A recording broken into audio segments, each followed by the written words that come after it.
পরিবেশ সচেতনতা ও জনসেবামূলক কর্মকাণ্ডের অংশ হিসেবে ধানমন্ডি থানা যুব দলের উদ্যোগে ধানমন্ডি লেক এলাকায় পরিষ্কার পরিচ্ছন্ন অভিযান পরিচালিত হয়েছে। সকাল থেকে শুরু হওয়া এই কার্যক্রমে অংশ নেন স্থানীয় যুবদল নেতাকর্মী ও স্বেচ্ছাসেবীরা। যুবদল শুধু রাজপথে নয়, সামাজিক কাজেও যুক্ত থাকার কথা জানান স্থানীয় নেতাকর্মীরা।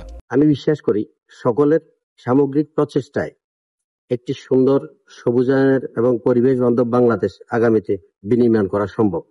তারেক রহমানের ঘোষিত ৩১ দফার ২৮ নম্বর দফায় উল্লেখ করা হয়েছে, পরিচ্ছন্ন ও সবুজ ঢাকা গড়ে তোলা হবে। সেই লক্ষ্য বাস্তবায়নের অংশ হিসেবেই এই লেক পরিষ্কার কর্মসূচি।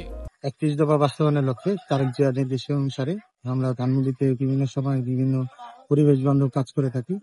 বিশেষ করে ঢাকা শহরটাকে পরিবেশ বান্ধবভাবে কাজ করার জন্য, বাসযোগ্য নগর হিসেবে গড়ে তোলার জন্য আমাদের পরিবেশ বান্ধব অনেক ধরনের কর্মসূচি থাকে। তারই ফলশ্রুতিতে আমরা ধানমন্ডি লেকে ৩ নম্বর সেক্টরে আজকে আমরা পরিবেশ বান্ধব কাজ, বর্জ্য অপসারণ, ময়লা অপসারণ কাজ করেছি। এই প্রক্রিয়ার মাধ্যমে আমরা পুরো ঢাকা শহরটাকে, দক্ষিণ সিটি কর্পোরেশন প্রত্যেকটা জায়গায় আস্তে আস্তে আমরা কাজ করে যাবো ইনশাল্লাহ।